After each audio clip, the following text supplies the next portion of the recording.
ফুলি আছে চম্পা কেতেকী গোন্ধি আমোল মোল আৰু আৰু সৰোবৰ পাৰতে দুটি ৰাজ সিংহই নিজৰ মনৰ মাজতে নিজৰ মনৰ ভাৱ কৰিছে প্ৰকাশ। কি যে সঁচাকৈ নান্দনিক দৃশ্য এয়া। সেনে নান্দনিক প্ৰাকৃতিক প্ৰকৃততে আজি মোৰ মনত পৰিছে বৃহস্পতি পুত্ৰ কচৰ কথা।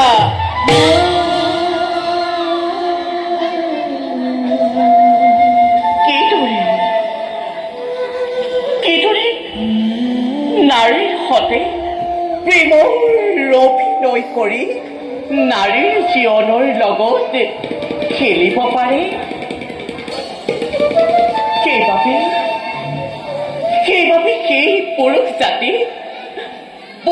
জাতিক অলপো বিশ্বাস কৰিব নাপায়।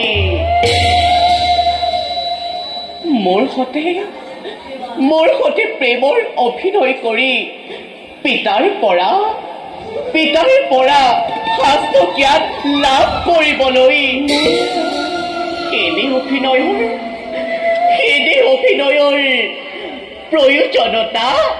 প্ৰয়োজনতাক বাছি ললেহি।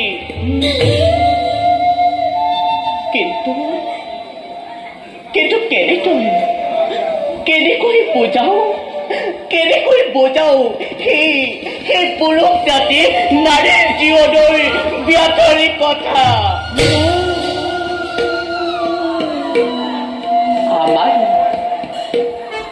আমাৰোতো এখনি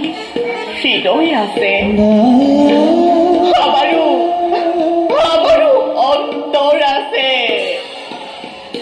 যেতিয়া এগৰাকী নাৰীৰ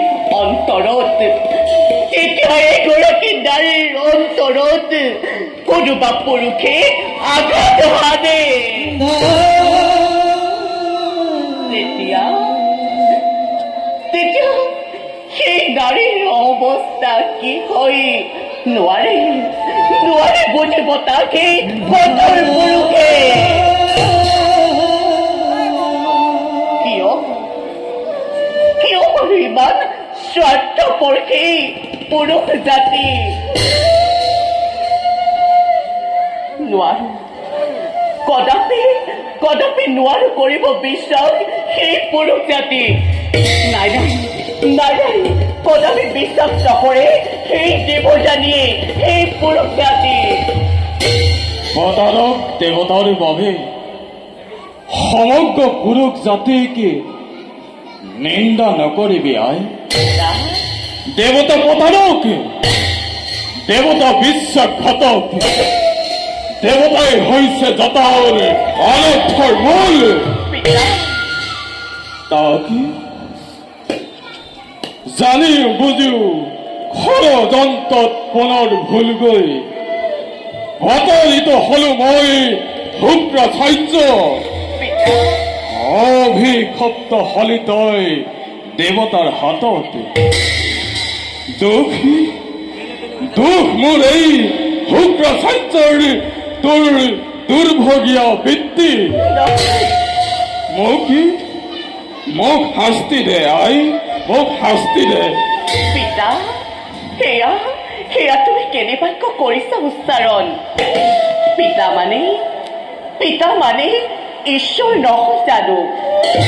আৰু পিতা ঈশ্বৰক জানো শাস্তি দিয়ে ঈশ্বৰক সদায় চৰণ বন্দন কৰে দীৰ্ঘজীৱী হয় পিতা পাছে ফুল বুটলিবলৈ আহি পলম কৰিলে আপোনাৰ আজৰি দোষিতাই তাৰ বাবে আপুনি ক্ষমা কৰিব মোক বাৰু এতিয়া আপুনি যাওক মই কিছু ফুল লৈ যাওঁ আৰতিৰ বাবে নহয় আই প্ৰতিৰোধ নেদেখি তোকে শংকিত হলো মই এইকে আদান আকাংক্ষাত